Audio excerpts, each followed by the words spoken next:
Hello दोस्तों, मैं राहुल कुमार। आज मैं आपको जीके कुछ इंपॉर्टेंट क्वेश्चन कराने जा रहा हूं जो अक्सर आपको एग्जाम में पूछे जाते हैं। तो चलिए हम आते हैं अब क्वेश्चन के ऊपर। जैसे क्वेश्चन नंबर 1, उच्च न्यायालय जिसे हाईकोर्ट कहा जाता है कि न्यायाधीश को शपथ कौन दिलाता है? उसे जो शपथ दिलाता है वो है राज्यपाल।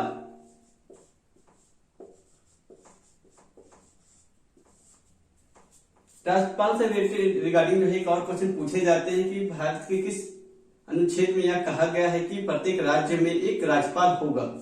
इसका जो आर्टिकल है वो है 153।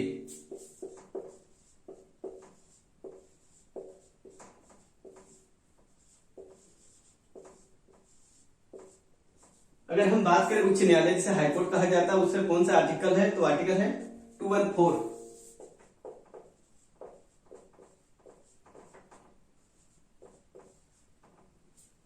चलिए अब हम आते हैं क्वेश्चन नंबर 2 के ऊपर।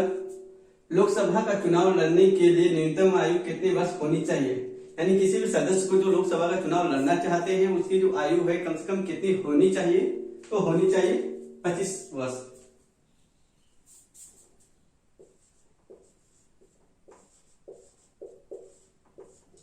इसके रिगार्डिंग एक क्वेश्चन और पूछे जाते हैं कि लोकसभा का जो आर्टिकल है वो किस आर्टिकल में है? तो आर्टिकल है 81।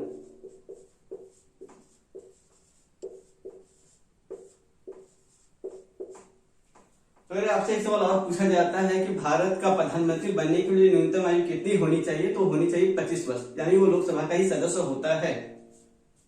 चलिए अब हम आते क्वेश्चन नंबर 3 के ऊपर।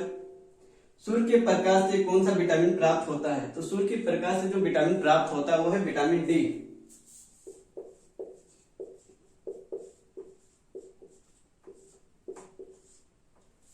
आपसे हमेशा एग्जाम में जो पूछा जाता है कि विटामिन डी का जो रासायनिक नाम क्या है, तो रासायनिक जो नाम है वो है कैल्सिफेरॉल।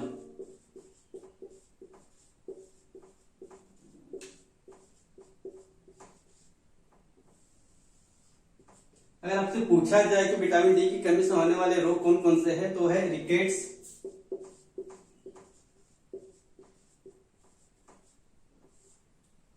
यह हड्डियों की बीमारी होती है। चलिए अब हम आते हैं क्वेश्चन नंबर 4 के ऊपर। राष्ट्रपति अपना त्यागपत्र किसे देता है? यानी जो राष्ट्रपति जो है भारत के, अगर वो अपना रिजाइन लेटर किसी को देना चाहता है तो किसे देगा? तो देंगे उपराष्ट्रपति को।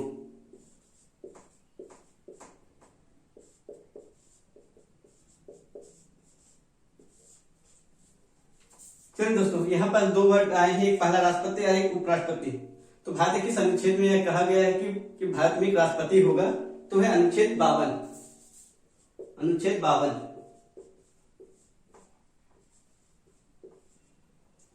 यहाँ उपराष्ट्रपति आया है तो किस आर्टिकल में कहा गया है कि मैंने भारत में एक उपराष्ट्रपति होगा? तो है अनुच्छेद 63।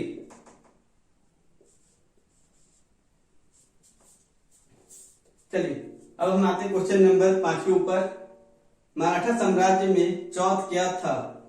मैंने मराठा साम्राज्य में जो चौथ की व्यवस्था थी वो क्या थी? तो थी टैक्स, यानी कर थी वो।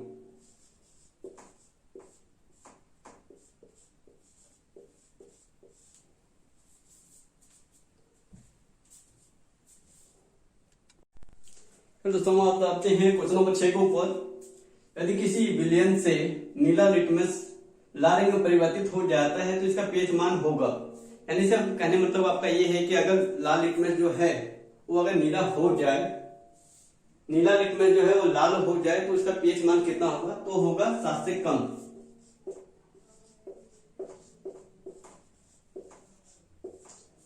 अगर मान लीजिए अगर वो लाल से नीला हो जाता है तो क्षारीय होगा, यानी वो 7 से अधिक होगा। अगर 7 होती है तो उदासीन होती है। चलिए अब हम आते क्वेश्चन नंबर 7 के ऊपर। सर्वोदय योजना की शुरुआत किसने किया? सर्वोदय योजना की जो शुरुआत है वो जयप्रकाश नारायण ने किया है।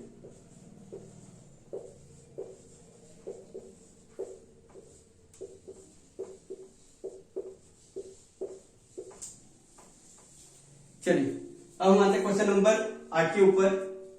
एक अस्त्र शक्ति एचपी जो होता है कितने वाट के बराबर होता है? तो एक अस्त्र शक्ति की जो क्षमता होती है वो 746 वाट की होती है। देखिए एक वर्ड आया एचपी। आपके घरों में जो मोटर लगी होती है तो उसमें आपको जैसे उसमें बोला जाता है आपको 1 HP का आपका लगेगा या 2 HP का लगेगा, तो HP जो होता है वो हॉर्स पावर होती है। ठीक, चलिए अब हम आते हैं क्वेश्चन नंबर 9 के ऊपर। भारतीय राष्ट्रीय कांग्रेस की स्थापना के समय भारत का वायसराय कौन था? तो उस टाइम जो भारत में जो वायसराय जो था वो था लॉर्ड डफरिन।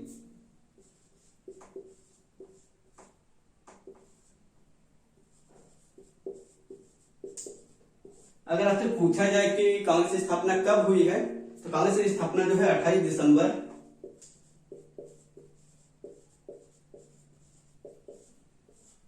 1885 में हुई है। अगर आपसे पूछा जाए कि कहाँ हुई थी, तो मुंबई में हुई थी। पहले जो है ये कोलकाता में होने वाली थी, लेकिन इसकी जो स्थापना है वो मुंबई में ही की गई है। चलिए हम आते हैं क्वेश्चन नंबर 10 के ऊपर। किसे बिना अपील, बिना वकील तथा बिना दलील का कानून कहा जाता है? तो वो जो एक्ट जो था वो है रोलर एक्ट।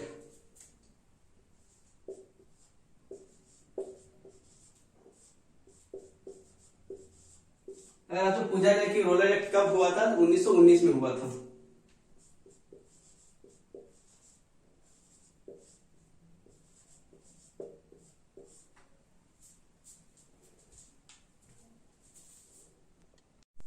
फिर दोस्तों हम आते हैं क्वेश्चन नंबर 11 के ऊपर।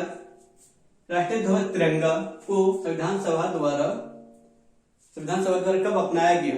इसे जो अपनाया गया है वो है 22 जुलाई 1947 को। अगर आपसे पूछा जाए इसकी जो लंबाई और चौड़ाई का अनुपात कितना होता है, तो इसकी जो लंबाई और चौड़ाई का जो अनुपात है वो है 3:2। अगर आपसे पूछा जाए कि इसका जो डिजाइन किसने तैयार किया था, तो होता है पिगली वेंकैया।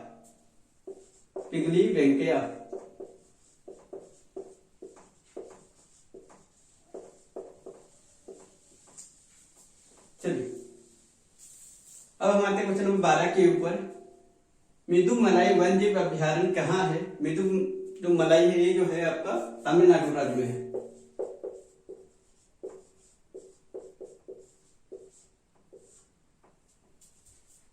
चलिए अब हम आते हैं क्वेश्चन नंबर 13 के ऊपर। संगमरमर का रासायनिक नाम क्या है?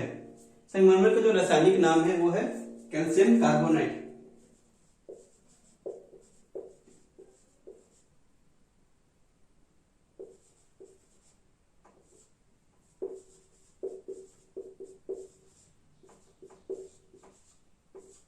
अगर इसकी हम सिंबल की बात करें तो CaCO3। चलिए अब हम आते हैं क्वेश्चन नंबर 14 के ऊपर।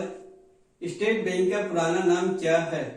तो अभी जो स्टेट बैंक है इसका पहले जो पुराना नाम था कुछ और था, तो वो जो था वो है इंपीरियल बैंक।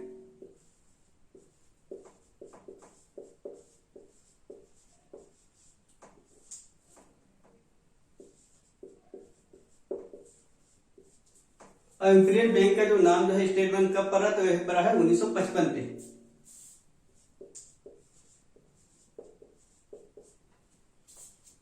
चलिए अब हम आते हैं क्वेश्चन नंबर 15 के ऊपर।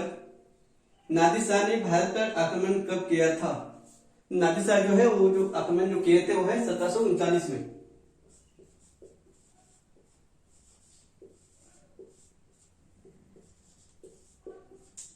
और नादिर शाह को ईरान का नेपोलियन भी कहा जाता है।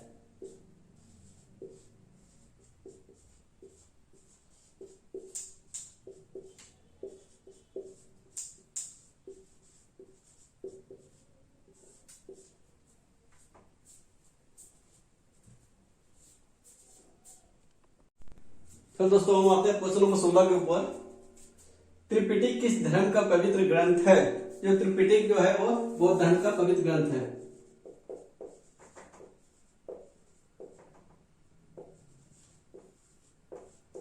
अगर आपसे पूछा जाए कि बौद्ध धर्म के संस्थापक कौन थे, तो वो थे गौतम बुद्ध।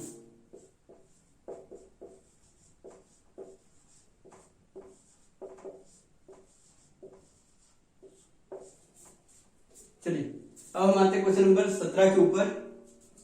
कौन सा विटामिन वसा में घुलनशील है? जो विटामिन वसा में घुलनशील है वो है कीड़ा। कीड़ा की आप ट्रिक याद रख लीजिएगा, KEDA। यानी जो आपके विटामिन के, ई, डी, ए, यानी ये चारों जो विटामिन है आपके वसा में घुलनशील है। अगर आपसे पूछा जाए कि जल में जो विटामिन जो घुलनशील होती है वो है बी और सी। चलिए अब हम आते हैं क्वेश्चन नंबर 18 के ऊपर। मौसम संबंधित सभी घटनाएं किस मंडल में होती है? तो जो संबंधित जो है वो है क्षोभ मंडल।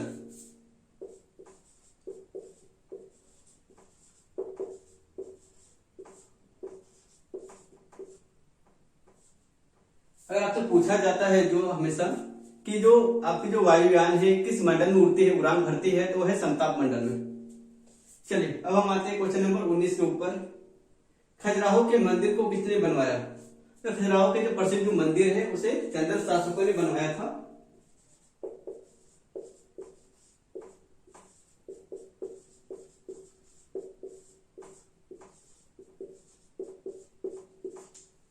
अगर आपसे पूछा जाए कि खजुराहो का मंदिर है कहाँ, तो यह है मध्य प्रदेश में।